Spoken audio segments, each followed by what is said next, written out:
NFL podcast is having a mojo moment. Oh, we're having a moment, all right. Yeah! It's playoff fever. On the Around the NFL podcast, welcome to the show, the flagship program. The regular season is in the books. Dan Hans is here with Greg Rosenthal, Mark Sessler. Boys, the playoffs are set, and we are in the afterglow of one of the wildest Sunday Night Football games I can ever remember. A true classic that we're going to get into in just minutes between the Chargers and the playoff-bound Raiders. Can you believe it? How's everybody doing? Woo! I don't know. I don't know what else to talk about other than that game since it just ended. But I did notice how there was some haters kind of coming out about Week 18. They're like, oh, Week 18's coming. They've just served us like the Eagles' backups here on Saturday night. As if that didn't happen in every Week 17 anyways. But this Week 18 Sunday delivered. I mean, in a way that I could not have possibly foreseen. Well, there were like a string of epic performances and epic games today. And I mean, that Sunday night game, which I believe was roughly 5.5 hours long, that contest, totally delivered. Honestly, it made me, and we'll get into it, but it made me think for just a minute of Wes's incredible speech about the meaningless of sports and trying to find meaning in it and reconciling that. And it's just something about the way this regular season, which has been an up and down affair, ended in the most improbable, insane game. It was like gripping. It was gripping. It was football at its best. So no cynicism for me on the fact that it also was about 5.5 hours long. I was walking around my garage, but a little bit. No, honestly, it was a great game, and there were a couple other games we'll get to today that were insane. Also, you felt that lock slipping through your fingers. I'm sure you were struggling with that a little bit. You did get it done, kept your season alive with the Raiders.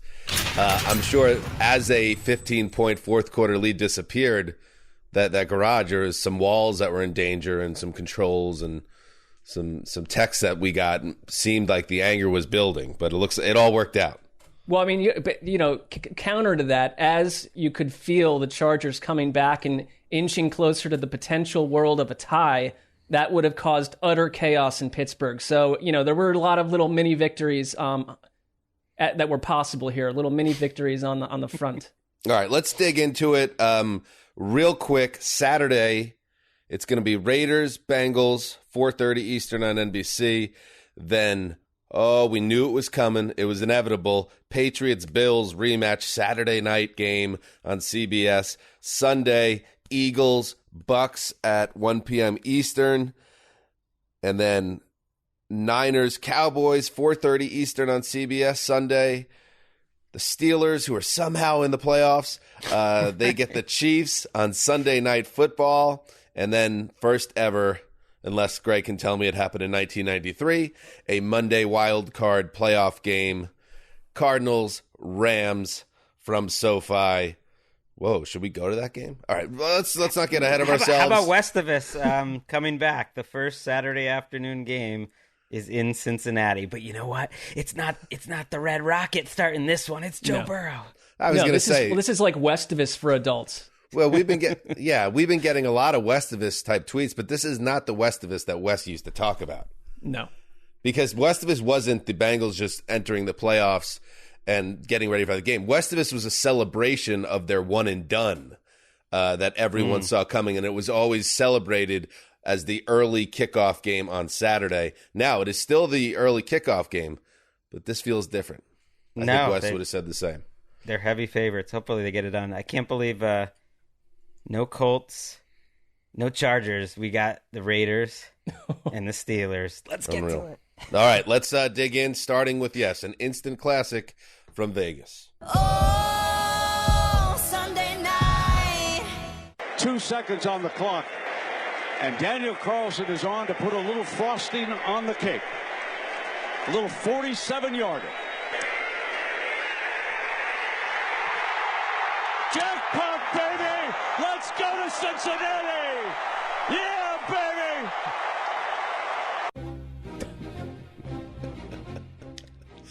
Brent Musburger with the goal. Brent Musburger is like 140 years old. That man was fully alive with that call. Daniel Carlson capped a wonderful night for the kicker. He has got his own booth in the kicker club tonight with his 5th field goal. The difference in a 35-32 overtime win for the Raiders over the Chargers, who, and I know people are going to say, oh, the Chargers going to Charger, and they did it again, they blew it. And yes, in a way they did, because I thought they were the better team. This set up well for them to advance. But the fight they showed with those 15 unanswered points in the fourth quarter, that is something I'll remember, including that drive at the end of regulation. Anyway, Raiders advance. As I said, they move on. But this is a game that has so many levels and aspects to it, Greg. What kind of jumped out to you the most when you kind of reflect upon it about 45 minutes after the kick went through the uprights? Well, I think let's hit the timeout at the end of the game first, just because I feel like because it's the last thing that ends up dominating the conversation. Obviously, you mentioned like the Herbert performance in the comeback, and some of those throws are like, that was more exciting to me. But the fact that Brandon Staley took a timeout on 3rd and 4 with, 38 seconds left, to me was kind of like a nothing burger. And I think this is a case where like the announcers of the game, Al and Chris, were getting so excited about the tie. Twitter's getting so excited about the tie that they like led everyone in this weird wrong direction that was in some way saying like the Raiders were laying down at that moment. The Raiders ran for 7 yards on the previous play. And the Raiders, at that point, were not going to throw the ball again. That was obvious. They were going to run the ball, and if they got close enough, they presumably would kick a field goal to try to win it. When Staley called that timeout, he took 2 lightweight guys off the field that were struggling in run defense, and he put his run defense, 2 guys who are better in run defense on the field, because he just gave up 7 yards. This is a terrible run defense. It's been the story of this Chargers defensive season. Like, the fact that they lost and the 4th downs and timeouts like distract from the fact that he is a defensive coach and his defense stunk in a big spot like that, when basically I think the Raiders would have been okay going to a tie, because they were just going to run it kind of like our guy Sean McVay did at the end of the game. And if it didn't work, then they either punt or they kick a long field goal. Staley wants to get a better guys out on the field, and they still couldn't stop it. They knew the run was coming. Josh Jacobs, who was great in this game, picks up 10 yards, and they kicked the game-winning field goal. And they made this big deal about the timeout, and that to me was just...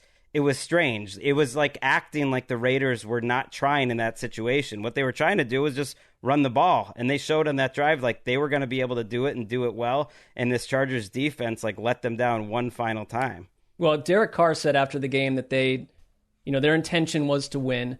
I kind of don't really care what anyone says, but do you think that there's a different level of urgency if a tie would have led to both of them making the playoffs, that the Raiders aren't pushing that hard to get a field goal if the timeout doesn't occur there?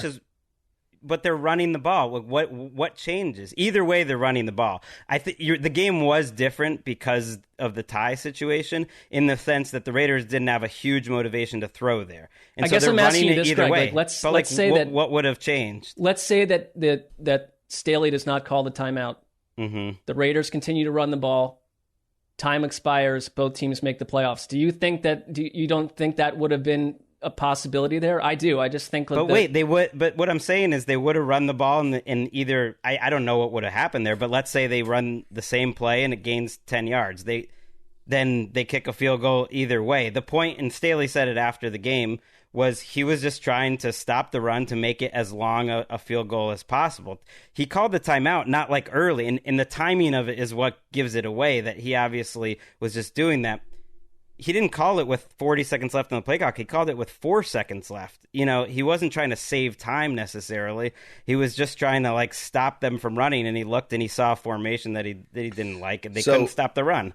I agree with you, and Staley said after the game, there was no other explanation other than what you're saying, Greg. He just wanted to have a better defensive stop unit on the field because he just saw them gave up 7 yards, on a play where they should not be giving up 7 yards. And that's what it comes down to, I think, which is this game probably ends in a tie, and that poor dude, the Steelers fan at the stadium, he's like dead in the middle of the aisle right now. If all they have to do is stop the run there, and I think the Raiders are going to play that very conservative, and they're going to make it look like they tried. But hey, that it is what it is, and I think it would have been a massive story if the Raiders just ran the clock out without kneeling, and I think it could have happened if the Chargers could have just gotten a stop. But I think it didn't work out that way, and Carlson made the kick, and I think it was the best for everyone involved, ultimately, not the Chargers, obviously, but in the best interest of football. I don't think a tie where nobody was really trying at the end would have been a great way for the season to end. I like the way it ended, and I thought Derek Carr, who did not have a very good game overall, made that huge money throw that set up those final runs that led to the game-winning field goal, so he gets a little measure of revenge against Joey Bosa and the Chargers. Bosa, who's trashed him in the past for not being a money clutch player. And maybe he wasn't in this game, but he delivered that big throw when necessary. And I have to say, in all my years, like watching football, certainly in my years doing this podcast with you guys, I can't remember another drive like the Chargers game-tying drive in the fourth quarter. 19 plays, 83 yards, the touchdown at the gun. It covered about 2 minutes and 5 seconds of game time, but about 20 minutes of real time. It featured a conversion of 4th and 10, 4th and 10, 3rd and 10, 4th and 10, and then the touchdown when they had one shot at the end zone, and they stuck it in there. Herbert making big throw after big throw after big throw. I'll never forget that drive, and that's why like the Chargers fans that have been ride or die with that team, no matter what city they play in, are hurting again tonight. But man, it looked like about midway through the fourth quarter that it was a classic Chargers going to Charger meltdown. But what they showed in this game was how it is different, and they're not there yet. But with that dude, anything is possible. So I think it's a bittersweet night for Chargers fans who, once again, you're reminded how special that guy is behind center. And a credit to the whole team, because I think Collinsworth nailed it. Those guys were gassed, and I think they caught some breaks with some timeouts and some stoppages that even gave them a chance to get into the end zone there because they had nothing left and they weren't even to midfield yet. But that took some real guts, that drive. So I have a lot of respect for the Chargers and what they did tonight. And the drive before was 14 plays. Like, they were absolutely winded by the time that thing ended. And I think it's just one of those games that the complexion of it shifted so many times, and you come out thinking like, you can make a bunch of mistakes and errors and get in your own way, but when you have Justin Herbert, anything is possible. And the tie the going into overtime felt inevitable once they got going that way. But I mean, I do think if you're a Chargers fan, you look back on a lot of little what-if moments, like the Andre Roberts botched punt return that just basically set the Raiders up for a quick score. When I'm not disagreeing with this call. Again, we've discussed this issue 1,000 times, but they are stuffed on 4th and 1 from their own 18-yard line. That was a hideous in call. The third quarter. My God. I mean, the thing is, it's just like that's who they are. That's their philosophy. I mean, Justin Herbert. Is it even though? Yes, 4th and 1 because inside your own 20 in a game that your season's on the line. I'm the last math nerd person out there, but there were tweets showing that over and over the suggestion was you go for it. I think from a human angle, it's like that. It was a pivotal because it's not showing a lot of respect to the Raiders offense. The play call did not work out. I mean, it's one of those things you look back on, but that's who the Chargers are. And Brandon Staley said that all season long, this is what we do. But they're not a good interior running team, and they weren't on that play. And Darius Philon, who got carded for the Raiders, made a great play on that play. So you got to think about the strength of your team. I don't mind going for it there. They ended up going 6 of 7 on 4th down, but a lot of those were in that late desperation mode. There was passing. also right 4th and longs, right, and one of them was 4th and 2 early. That added 7 points to the score. They would have, if they kicked the field goal there, that kind of evens out. But it's not just Herbert hitting those throws. It's the quality of those throws were outrageous. The touchdown to tie it at the buzzer at the last game of regulation was one of the best throws of Justin Herbert's life. He's going to his left, and he throws it down and away when Mike Williams is getting double covered, bracketed in man coverage. That's impossible. Like, that Hey, was an unreal throw. Ricky, can we hear? Because I really, my buddy Matt Money Smith, our friend, the voice of God for the ATN podcast, I have to hear his call of the touchdown at the end of regulation. It's the only time we're going to hear Money until next September in terms of calls. But this one, I'm sure, was worth it. Herbert in the shotgun. Here is the season. They rush for. Here comes Max Crosby. Herbert to the end zone. Caught. Touchdown. Chargers. Mike Williams. DJ, I don't believe what we have witnessed. Laugh or cry, buddy. Laugh or cry. We are tied at 29. What a treat for NFL fans everywhere. No, except for one. Mike Williams, by the way, kudos. He's one of those guys that was tough as nails on the, just running those go routes, going up and down the field. He's going to sleep for 3 days. Nearly made 3 one-handed catches, including one that preceded the game-tying field goal in overtime. If he comes down with any of these balls, it's a different game. But then you could say on the other side, between Derek Carr's accuracy issues on downfield shots and some drops on their side of the ball, it could have been a very different game. So, man, it was just a hell of a game. I'll never forget it. Yeah, I think like Max Crosby won this game as much as like a defensive end could, because I think just how many points the Chargers would have put up if Crosby wasn't just destroying. By the way, he entered the fourth quarter, according to Next Gen Stats, like 8 pressures behind the season lead of pressures. I forget who it was that was in front of him, and he had 9 in that quarter. So he ended up like winning that. It was just like outrageous. The third and one last like little point was like, and this goes back to the Chargers run defense. So it's kind of a full circle thing. The key play in the game, I thought, before those last couple drives, was the 3rd and 23 run that Jalen Richard had at the end of the first half. The Chargers are winning by 4 there, and we're going to get the ball back with over a minute to go and put up more points. And that ends up being like at least a 7-point swing. The Raiders go down and score a touchdown because the Chargers can't stop a rushing play on 3rd and 23. That really changed the game. And that was like during a little segment where the Chargers had 1 first down in 5 drives. So it's like every aspect of both of these teams played a part in this game. And that was awesome. The longest 3rd down run to get a first down of the entire year by any team. And so it came at the perfect moment for Jalen Richard and the Raiders. I mean, remember the game was over at 29-15 too, until they overturned the 4th and 6th spot to give the Chargers the play. It was that moment where I thought, oh, maybe the Chargers will win this thing. And then no. And let's close this game out by giving credit where credit's due to Rich Bisaccia, to Derek Carr, to Josh Jacobs, to Zay Jones, that whole team, that defense, the offensive line. They finished 10-7 this year. And when they lost 48-9 at Kansas City, they just seemed like they were done for. And then I'll own up to it. I wrote them off multiple times, including a couple days ago. They were your ride or die team back in like some week 4 episode. I don't know if you remember this episode where we each picked a team. So I guess in the end you were right. Yeah.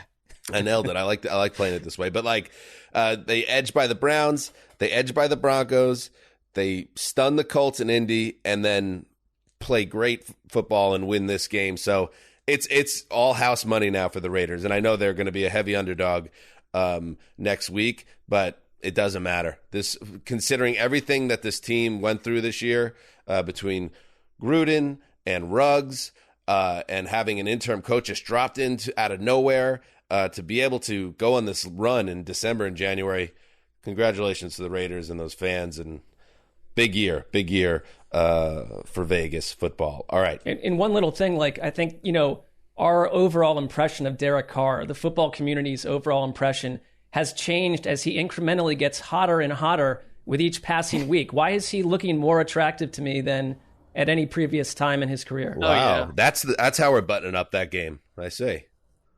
Maybe not the final note we were looking for, but I just think that he's kind of feeling, he's in a zone. He's feeling the calm. No wonder Mark's not cynical. He's going to be rewatching that Raiders, post-game interview a little later and get it comfortable. Real comfortable.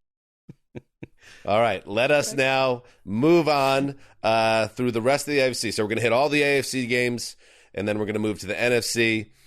All right, let's move now to the biggest upset of the day. Oh, man. Come on, Colts. 4th and goal for the Colts. Jacksonville leads this game 23-3. They hand it to Jonathan Taylor. Jonathan Taylor. He didn't do it. He did not get there. The Jags have stuffed him again at the 1-yard line. Oh, the Bongos go to the Jaguars, who, a little teaser, move out of the basement of the power rankings. The G-Men will take their place to end the season. Frank Frangie with the call, WOKV. Trevor Lawrence capped his best game as a pro with a beautiful recovery and TD pass. And the Jacksonville defense made that big goal line stop to basically lock it up. The Colts gagged their way to infamy on Sunday, blowing their chance at the playoffs in a stunning 26-11 loss to the Jaguars at the Big Chlorine Tank. NFL rushing champion Jonathan Taylor held to 77 yards. Carson Wentz turned the ball over twice, leading to 10 points. And Indy faltered in all phases to the 3-14 Jags. Greg, this was an outcome that can change the course of the entire organization in Indianapolis. It is just hard to believe, because it wasn't like one of those games where it's just, oh, I can't believe he made that play, or I can't believe they made that call, or even just, I don't even think you can just say, or, Carson Wentz is a bum. Like, I get it. There was a segment when I'm sure Red Zone was all over this game in the third quarter where Carson Wentz did not rise to the moment. But at that point, they were already down by 2 touchdowns, and Carson Wentz hadn't been that involved in that game in a negative way. The Jaguars just looked better, and you mentioned Trevor Lawrence playing his best game. He played a perfect first half. They kind of took the ball out of his hands in the second half, but when they needed just one play out of him, he made it. That scramble in throwing it up high to Marvin Jones, who had an awesome play, was just a reminder of how talented Lawrence is, and his teammates let him down a few times today. They could have won this game by about 30. When I was watching this game, I was thinking, oh my God, are they going to blow this? Because they should be winning by about 25 or 30, but they didn't. Their defensive line, offensive line, everyone just freaking Laviska Shenault. Can we catch the ball, Laviska Shenault? Right. Can we catch the ball? That I'm totally with you, Greg. There was nothing fluky about the outcome. The Jaguars kicked the Colts' butt in this game, and that's why Frank Reich after the game. Do we have that, Ricky? Reich after the game? Never expect to be sitting here, having this moment right now. Not like this. We had a good week of practice. We had good preparation all week long. Felt good energy the whole week, every day, every meeting. Felt like we had 3 good plans. Felt like the players were dialed in. And we just didn't get it done today. We just didn't get it done, coaching or playing.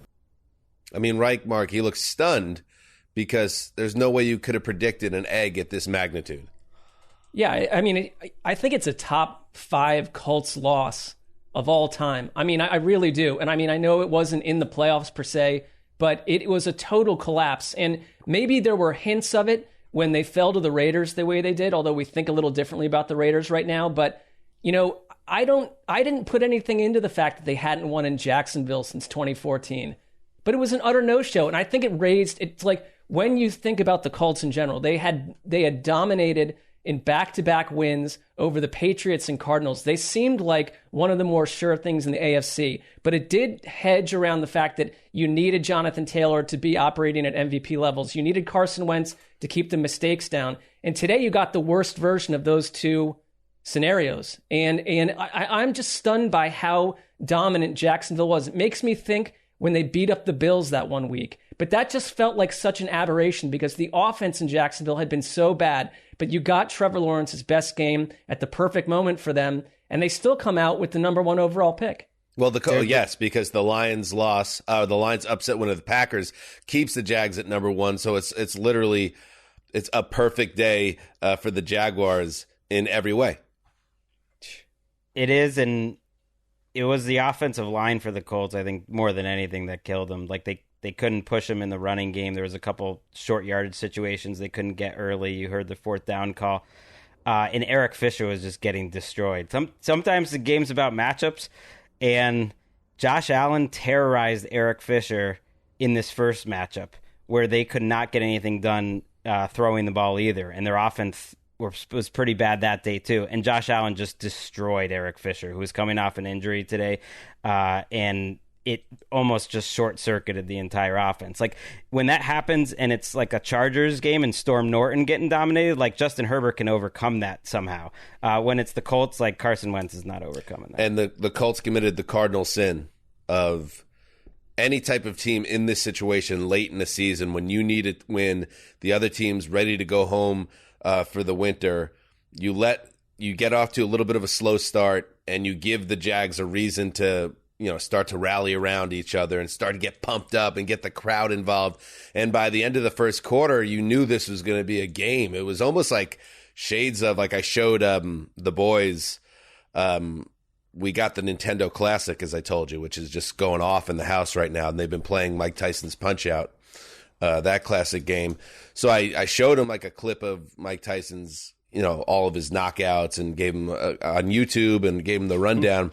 And then right when they thought this was literally the most dangerous, baddest man alive, no one's been better, I was like, now watch this. And I showed him the Buster Douglas fight, and they watched it like I felt like I was watching the Tokyo Dome event live in my Uncle Bob's house in 1990. Like, they were stunned. It's kind of like that, like where Mike Tyson let Buster Douglas start to believe, and then that was it. And I think that's what happened with the Colts here.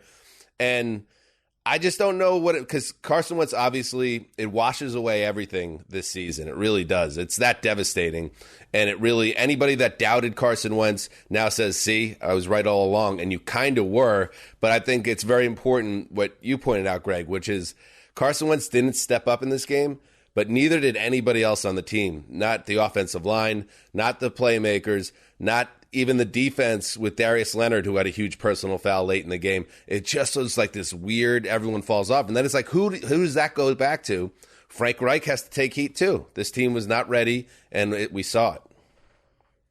I think organizationally, it's everyone. It's the whole thing. And then ultimately you look back on the Carson Wentz trade with the Eagles, and someone tweeted this out, that the Colts get Carson Wentz. The Eagles get a top 20 pick, a third-round pick, $103 million in cap relief. The Eagles made the playoffs. The Colts are going home.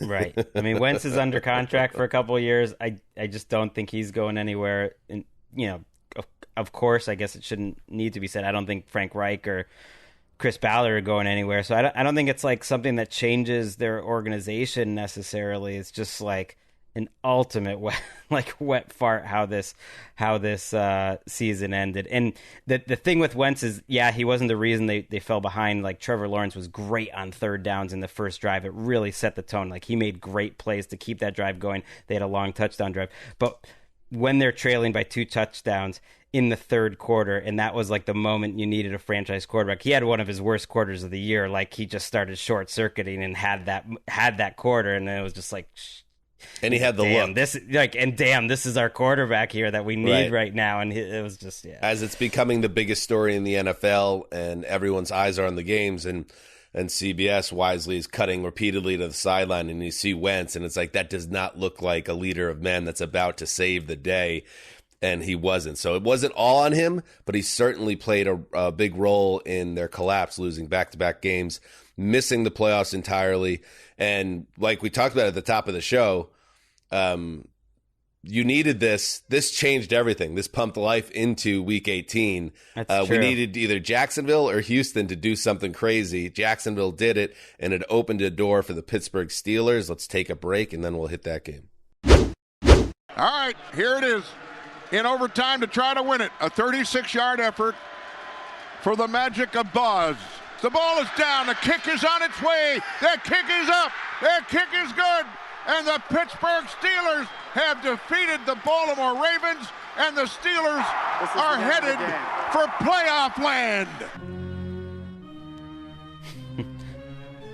Wow, Bill Hillgrove almost spoke too soon there. Right. He's lucky Daniel Carlson hit that kick. Ben Roethlisberger and the Steelers aren't dead. They're undead. The zombie Steelers are impossibly even,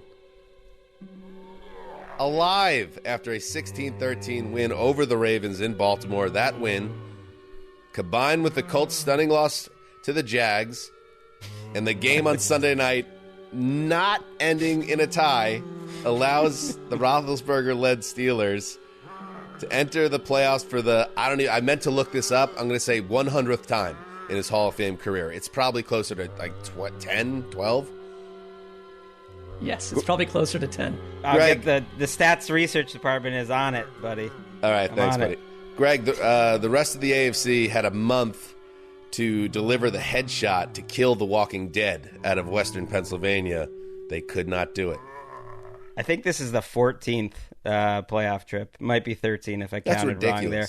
That is just outrageous. I can't believe this team got to 9-7-1. They ruined Mark's 8-8-1, first of all. Sorry, dude.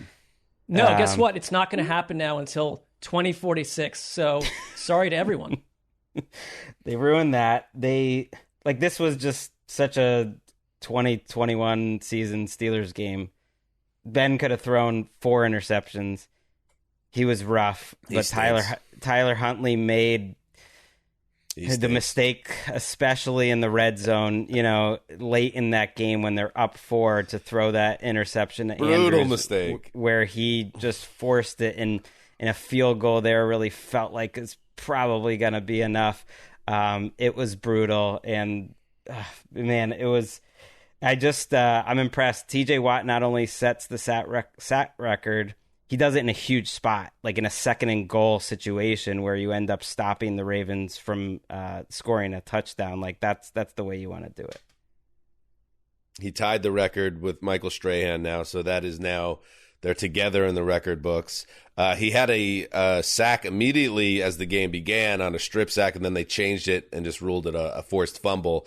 Otherwise, the record would be his. But I'm glad it worked out the way it did, and now we just need somebody else. Maybe it will be TJ Watt himself to break it outright. But now Strahan has to share the record, and I like it. It's a start. Would have been nice because that was pretty early in the game. That was the second quarter. It would have been nice for him to set it. But that was the thing about Watt and why he'll probably win Defensive Player of the Year. The next play after that, he made a great tipped pass to break up a pass from Huntley too. He was all over the place. The offense in this game was pretty rough. I was watching this just thinking, man, I don't want to see either one of these teams in the playoffs. Watt was not told that initial sack was taken away. He thought he had it. And then he had a later one where he and Cam Hayward combined on a half sack, and that was taken away because Cam Hayward had a hit to the head. So razor's edge, but Watt was not informed. I thought that was a little bit tough. I can't help but leave this season just thinking about the Ravens and how well coached they were, how many dark corners they got out of to get to this point. It's such a season of what ifs, but it leaves me with more respect for that organization as my voice continues to disappear here. I mean, the Ravens, they ended the season on a 6-game losing streak. They were 8-3 and they finished 8-9. Of course, a lot of that goes back to injuries, and they just 5 of those were on the last play. I mean, that's the thing. They were decimated, and then lost a lot of close games in the second half after winning a lot of close games in the first half. But it's it's disappointing because we talked about the Saints in the same way a couple of weeks ago, and the Saints closed strong and found ways, and the Ravens just could not finish out these games. So just a very frustrating loss for them. And the Steelers, listen, first of all, Steelers fans, Damashek and everybody else, that had to be the most painful, strange Sunday Night Football experience ever. I mean, when they cut to that fan, the NBC cameras, the Steelers fan that's somehow in Vegas, and he saw what looked like the Raiders running out the clock at midfield. Can you imagine what all those fans went through? And for it to end the way it did on a field goal, if he misses the field goal, it's a tie, and you miss the playoffs. That would have been an all-timer in terms of fan pain. That was an all-timer. Just thinking about it, that puts the Steelers into. I mean, man. So they are going to enter the playoffs as underdogs because they're let's face it, not a very good team. But credit to Mike Tomlin and credit to TJ Watt. I guess you give Ben some credit because he did have the big 4th down conversion there that set up the field goal that allowed them to advance. He's running on empty, and yet now he's wandering like a walker into the playoffs. It's pretty crazy to see that it's the Steelers who come out of that division with the Bengals because they so clearly felt like the 4th best team for much of the year. Yeah, I don't know if this season, we needed a 7th AFC team, but this is how it works out some years.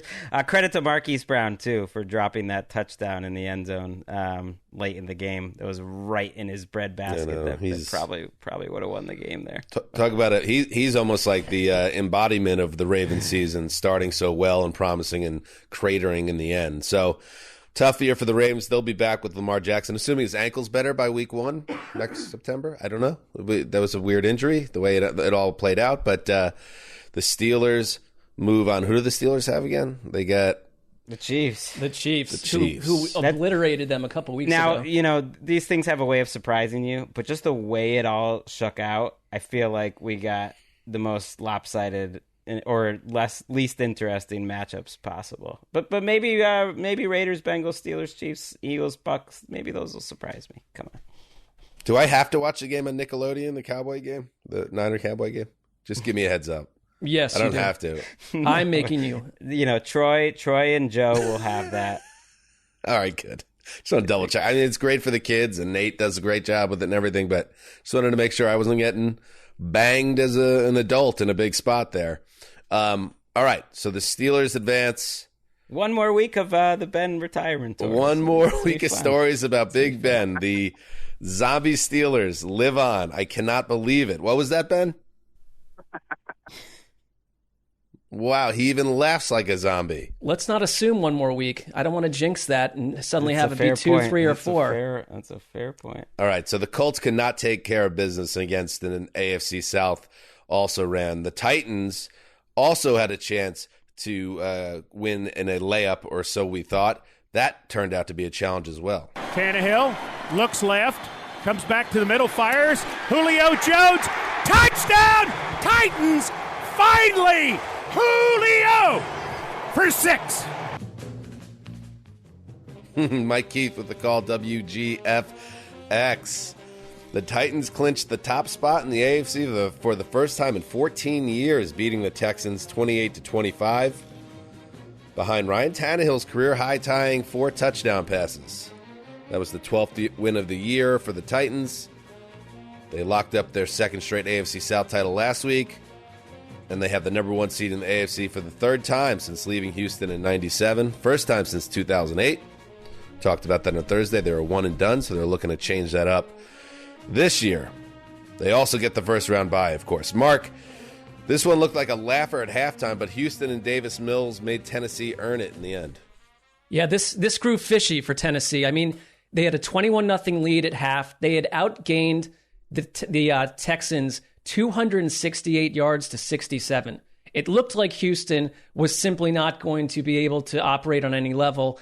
And then in the second half, Davis Mills, who, I mean, I think we've seen these halves from him where he suddenly gets hot, he's efficient, he can throw the ball really well, like just caught total fire. Danny Amendola caught total fire. I mean, this is like a team built of like ex-Patriots and people that had essentially been written them off. And the Titans, the Titans in the second half opened with 3 straight 3-and-outs. And you really just were starting to wonder if maybe they get caught off guard here. And I thought that Tannehill made one of the plays of the year.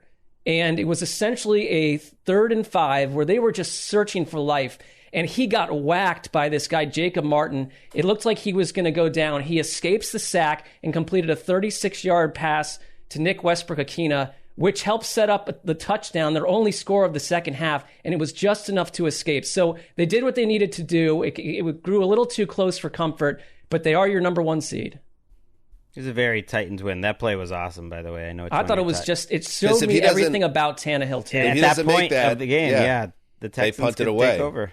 Texans have a chance. Yeah. So that was, I agree, that was the turning point of that game. And it is interesting to me that, and this is, I'm not factoring in any overtime minutes and would love to get Gravedigger on right now. in 1,020 minutes of game time for the Titans in the regular season, it took until the 1,013th minute for Julio Jones to score a touchdown. But he was a difference maker here. I think there were a couple games, Justin, where he was a difference maker, and a couple, I mean two. But yes. now he gets 2 weeks. A.J. Brown gets 2 weeks. And most importantly, your boy Derrick Henry gets 2 weeks with Ryan Tannehill going into the playoffs with confidence. Where's your confidence level at 1 to 10 about a deep playoff run? Probably like a 9-ish. I mean, just watching the other AFC teams today, it's like the Chiefs are clearly one of the best teams, and I think the Titans are the other best team. And I think a Titans-Chiefs 2019 AFC Championship game rematch is somewhat inevitable at this point. Ooh, I like the confidence. That's a great point, because I thought the same thing kind of looking at the AFC, where the Bills have been a little wonky here late in the season, and that you just wonder about what version of that team shows up. The Bengals are obviously the X factor here, but you don't look at them as some unstoppable superpower. So the Titans, by virtue of having the advantage of a free pass to the divisional playoffs and the home game, they're set up very well here in a conference that's wide open. Well, and the way the seeds fell, and it's always dangerous to project out because either way they play the lowest seed. But I think if I was a Titans fan, I would like the idea that you could avoid Kansas City and or Buffalo until the conference. That if the seeds held, you get the Bengals, and I think that's probably your best possible matchup. But you also just gave up a huge comeback by Davis Mills in the second half. So I mean, let's not beat our chest too much. I don't see a free pass, barring a massive upset by the Raiders or Steelers. I don't see a free pass here once you get to that final eight. No. But no free pass. It's basically there was a scenario. It could have felt different, I guess, if you somehow got stuck against the Chiefs. But since they won Saturday, I guess you weren't worried about it. Right. If you had blown this game, basically. I think, the Patriots have a pretty good shot to upset the Bills with Belichick just being such a great defensive mind there, that would be a pretty good matchup for the Titans, too. The Bengals have so much trouble on the offensive line. Can they stop the run? I feel like once you get into the playoffs, the teams that can run and stop the run have such an advantage, and the Titans have been so good stopping the run lately. And once they get Derrick Henry back, I mean, they've been running the ball well without Derrick Henry. So once you get him back, they should be able to continue pounding it. I think the second half today was, definitely discouraging, but it also gives you a lot of good teaching points for the next 2 weeks so you don't go into the playoffs too, overconfident or whatever. Yeah. I hear you on that. Well, wait, what are you laughing about, Mark?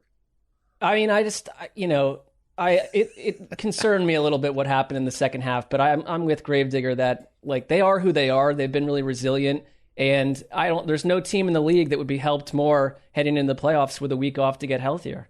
And I would guess, Gravedigger, and you tell me if my hunch is correct, that all the bozos like me and tens of thousands of other quote unquote analysts of the field who were in love with the Colts this season, they go down in flames while you lock up the number 1 seed. So this feels like a pretty nice day for Titans Nation. It was. I think Titans Twitter was more excited to see the Colts lose than they were to see the Titans win, because everyone kind of expected the Titans to beat the Texans, but nobody really expected the Jags to beat the Colts. So right.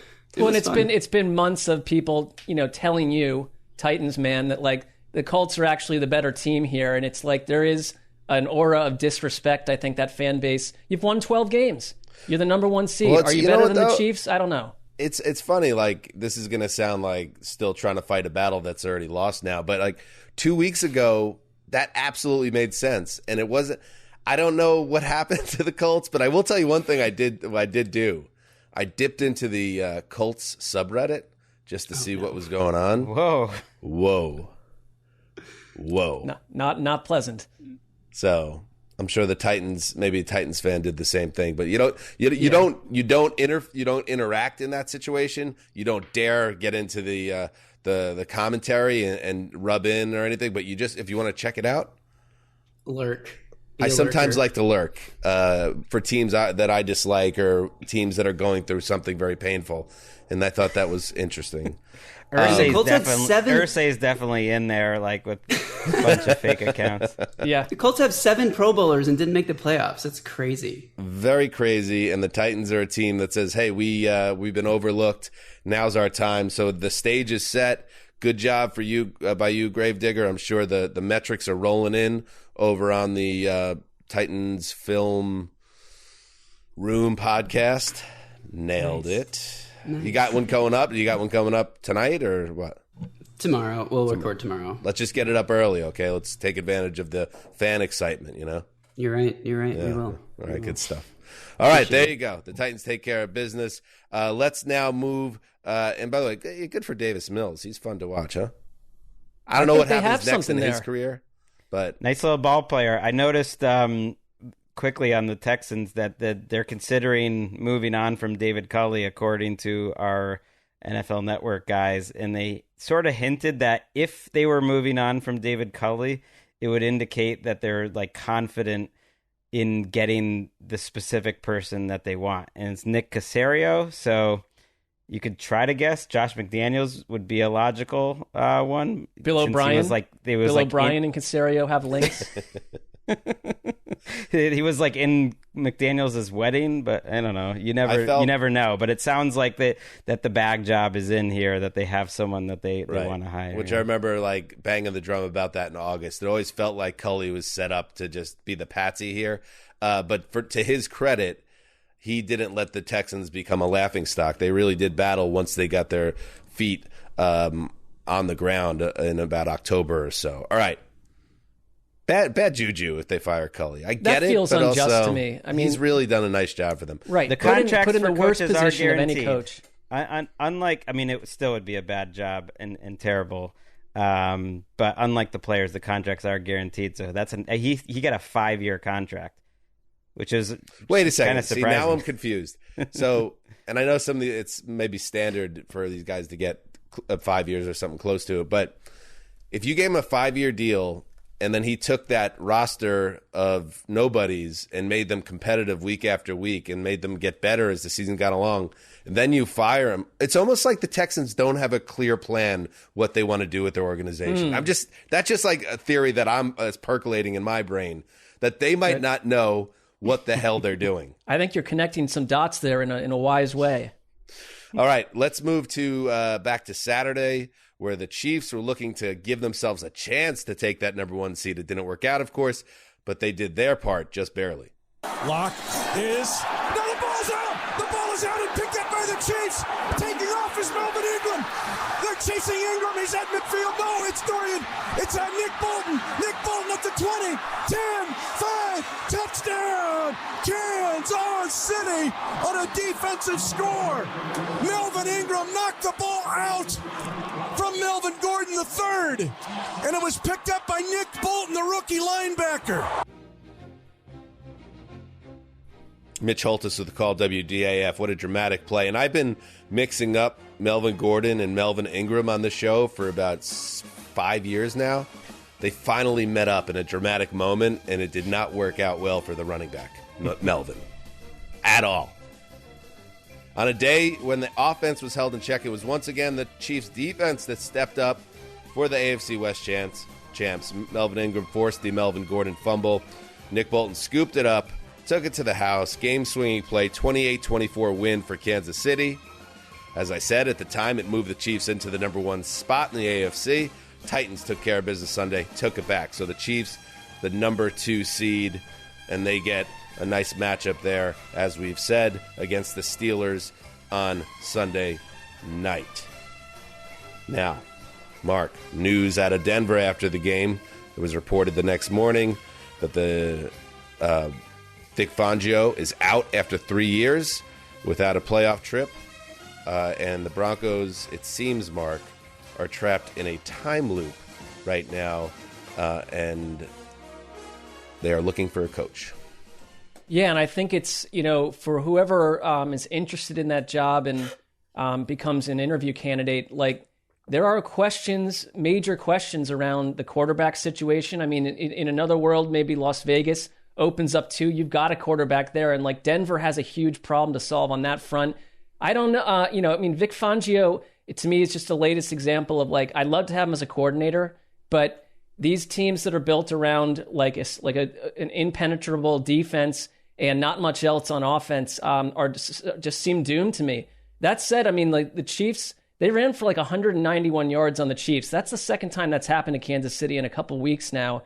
And I'm a little concerned about that. I'm a little concerned about Tyreek Hill's heel. I mean, his health going into next week. But other than that, they're very explosive.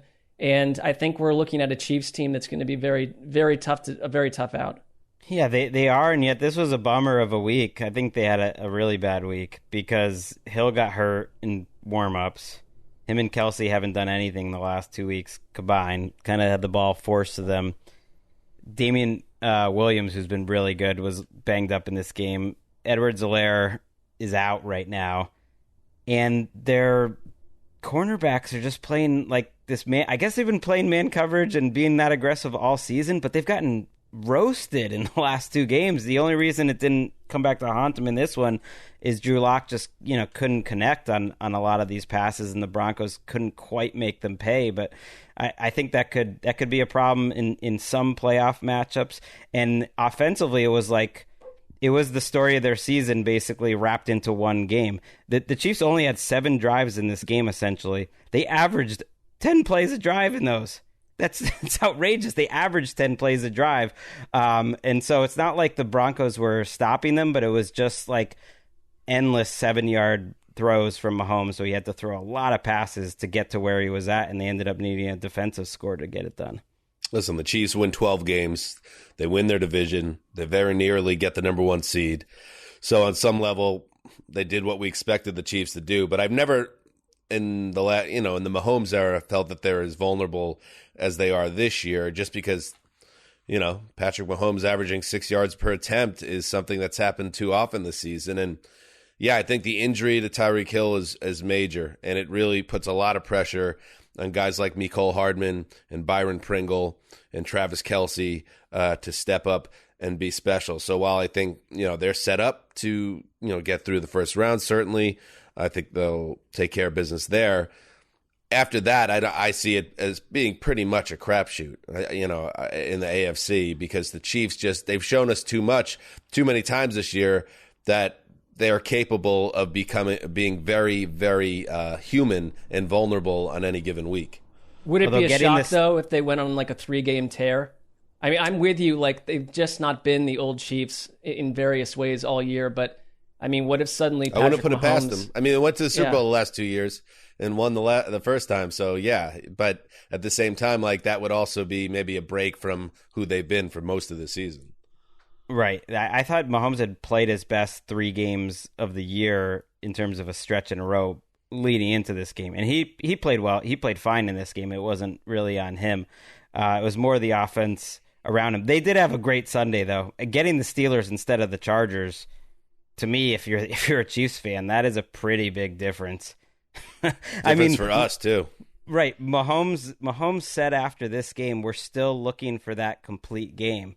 And I laughed because he was removed from the Steelers game a couple weeks ago with a 30-3 lead with 13 minutes left, or 33-3 lead with 13 minutes left. I was like, well, that wasn't a complete game. Right. Why? Because Henne didn't, it's like, well, we could have played a lot better when we were up 33-3 against the Steelers. That's probably what he felt.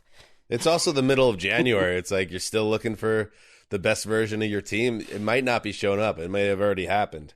I hate the Andy Reid punts in opposing territories. It's 2 straight weeks where it could have hurt them. You got Patrick Mahomes as your quarterback. You're punting on 4th and 5 from the 40. It was like back-to-back weeks. It's killing me.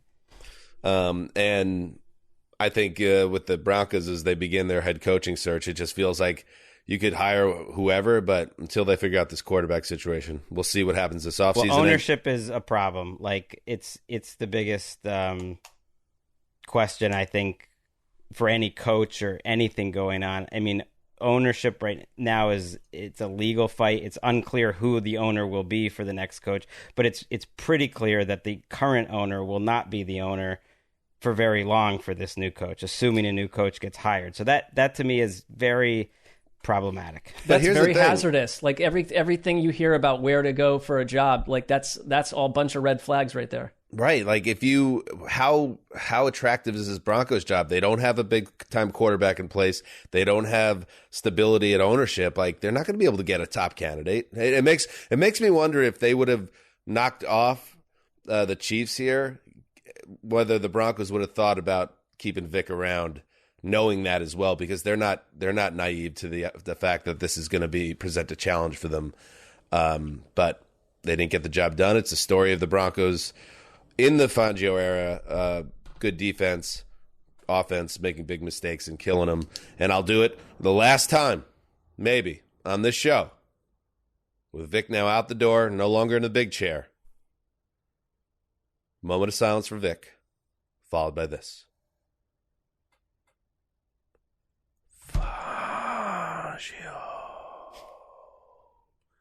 We'll be right back. Josh takes the snap, out of the gun, steps up in the pocket, looks into the end zone, trying to fire it, going to keep it himself, finally throws it late. It is caught in the end zone. No, it is incomplete. Stephon Diggs, I don't think he got his feet down in the end zone. Yeah, this is essentially a 4-point swing. If After you're able discussion, it is a touchdown. They don't have to challenge. You can talk them into it. Go crazy, Orchard Park.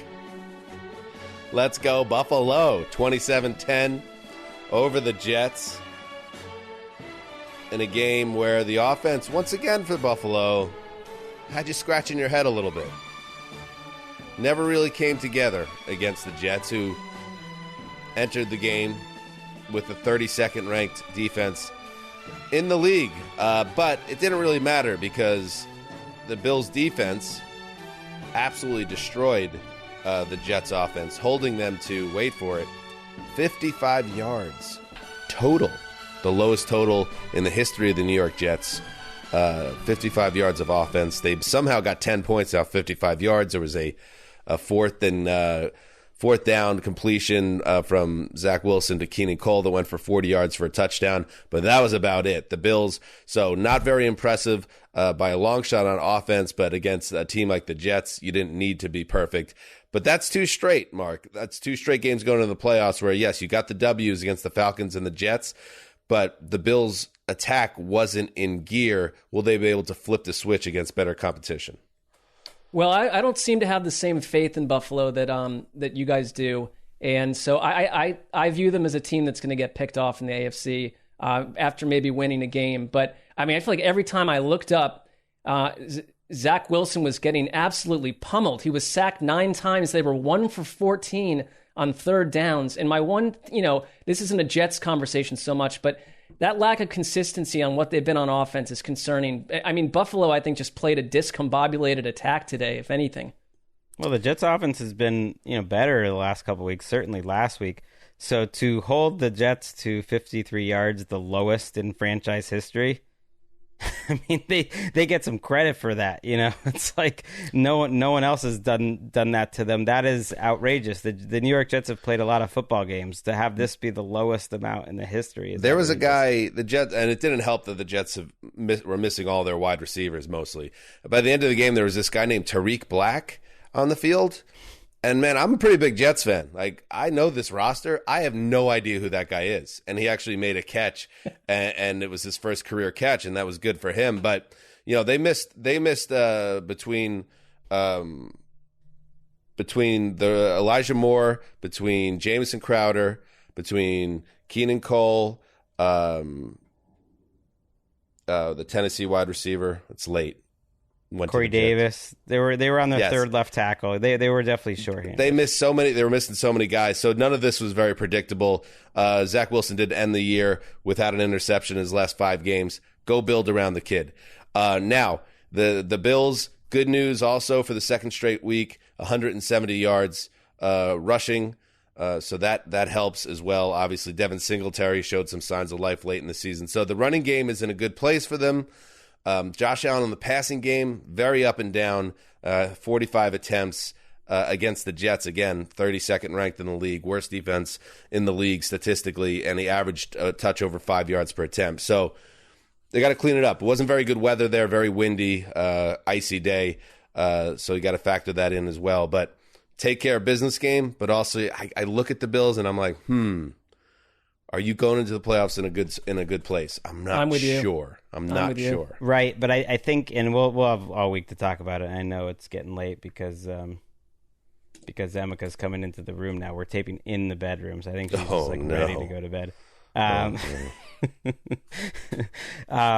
think they're happy to see the Patriots. I really do. I think because it's like a familiar opponent that they just played their best game of the season against a few weeks ago. Not that guarantees a victory, just that like they know this team. I don't think they're going to be intimidated by it at all. It's a very familiar opponent. It's not like, we got to go do a bunch of work to like figure out the Patriots. They know Buffalo too. Right. We'll see. Right. I think the Patriots are the same way. It's a short week. It's a Saturday game. My point is they're just like familiar. I think both teams will go into it like Mark, before you get too anti-Bills, because you're known to do this on the show, let's check in with what the Patriots did in their final game of the regular season. That's fair. We should. They throw it out to Myers. Myers is just going to run around with it. Touchdown. There you Touchdown, Miami. Iguavan intercepted the pitch in the end zone. It's a fumble recovery, but it's a pitch. It's a touchdown. Jimmy Cephalo with the call. The Dolphins, man, they play well against the Patriots in their building, especially late in the season, it seems. They take care of business, 33-24 over the Pats. The Pats had to get a win and a Bills loss to take the AFC East. Instead, they get spanked here by Miami, so they head into the postseason on a down note at 10-7. I believe they lost 3 of 4, Mark, to end the season. So they enter the playoffs in a little bit of a funk too. Yeah, this was an uncharacteristic Patriots game. Sloppy. They allowed the Dolphins right out of the gate to go on a 13-play drive that saw Tua go 7 for 7, touchdown drive. And then seconds later, Mac Jones throws a pick six to Xavier Howard. They're suddenly down 14-0. Mac Jones lost a fumble later in the game. We heard that Jacoby Myers lateral disaster at the end that kind of sealed it. Duke Johnson ran all over them for 117 yards. The Pats gave up 195 on the ground. Jalen Waddle set the record for the most rookie receptions in NFL history. The Patriots are also banged up. Christian Barmore got hurt late in the game. Isaiah Wynn, their left tackle, left with an ankle injury. Ramondre Stevenson had a head injury. I mean, it just seemed to me their worst performance in a while. And Belichick basically said, we played poorly, coached poorly, didn't do anything. Mac Jones said it was he used the words, a super embarrassing performance on his own. Now, I think Mac Jones made some pretty fantastic throws down the stretch, but they put themselves in too much of a hole. And like you said, down in Miami, the Dolphins have somehow had their number the last week of the season, and they did it all over again. Right, and they did it in New England a couple of years ago too to get take that one seed away with Ryan Fitzpatrick. You know, the injuries to me are the biggest story. Like the Patriots haven't looked like a world-beating team other than against the Jaguars for a while, but you know, Barmore to me is their best defensive lineman right now. Judon's gone real quiet and made a lot of mistakes over the last month, and Barmore gets carted off. Your starting left tackle, Stevenson, makes them special, I think, with the 1-2 combo with Harris, and so that to me is their biggest problem. Not even just that they're playing poorly, because I think they could bounce back, but those are 3 really important players for them. I'm going to set the spread. This feels like they'll set it at Buffalo by 3, laying that wood. That's my guess. 4.5. 4.5. Okay. All right. So they're giving the Bills a little more respect. But we'll see. Yeah, that's something to track here with the Patriots, where they're at injury-wise. Let's keep moving on here and take care of the AFC by taking a trip to Believe Land. Keenum play action fake. Steps in the pocket. He's got a good pocket. He throws left. Landry caught it at the 5 to the end zone. Touchdown! And the Browns go ahead 6-0. Oh, yeah. Case Keenum getting it done. 2 touchdown passes for the backup quarterback. In for Baker Mayfield after he underwent surgery to fix his body up. And the Browns hold off the Bengals 21-16. The Bengals, who started Brandon Allen, rested a bunch of starters. They weren't really into playoff positioning, they chose to try to get healthy for Wild Card Weekend. So the Browns finish 8-9. Bengals 10-7. Browns go home. Bengals get the Raiders on Saturday in the West of Us for Adults game. Mark, how you doing, buddy? I'm very. Did you watch this game? I don't even know. Did we have this? Do we have eyes on this one? You know how I'd like to have like 14 games up at the same time on my screen. Very unhealthy. It got the best of me today. I kept an eye on it. It just feels like anything in life that needed to end a couple months ago. The watching the Browns on a weekly basis, they've driven me nuts. I think one of the bigger news items over the weekend were these reports that they are bringing Baker Mayfield back. That at least that's where we stand right now. It sounds like that whatever divorce we thought might happen will not be happening. So I think it's just there's a lack of other quarterbacks to go look for. But what an uninspiring performance by them. And the Bengals, who would have thought 3 or 4 months ago, come out as the much more electrifying team in Ohio. It's been a depressing year for Browns fans in every possible way.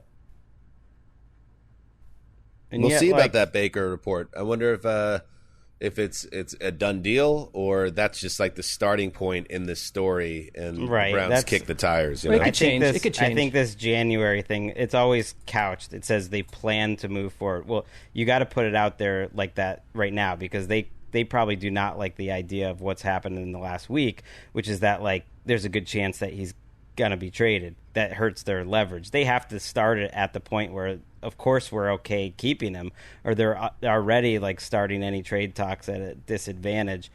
And they want him to believe that they're keeping him too, because that's obviously a possibility. But you don't have to worry about it now. I did see like a headline. I didn't read it, but one of the local Browns papers is just like that said, Case Keenum gives them solid quarterback play in this game. They could have used solid quarterback play over the last 6 weeks. And I do think that's a fair thought, that you do wonder what this season could have been like with a healthier Baker or just with Case Keenum over the last 6 weeks. Because as bad as the season it was they're one game out of the playoffs. It wasn't that crazy. Well, I mean, Dan has been pushing for them to put Keenum in for 2 months. And I think, in the final analysis, there's a strong reason to think that things could have been a little bit different. All they needed to do was score another touchdown in a couple of these games. I mean, they were competitive, but quarterback play was a major, major issue for them. All right, so there we go. We'll be talking about the Browns' offseason plans. We'll be talking about what happens next with all the teams that move on from their head coaches a little later in the week. But that wraps up the AFC. Let's take a break here and move on to the NFC.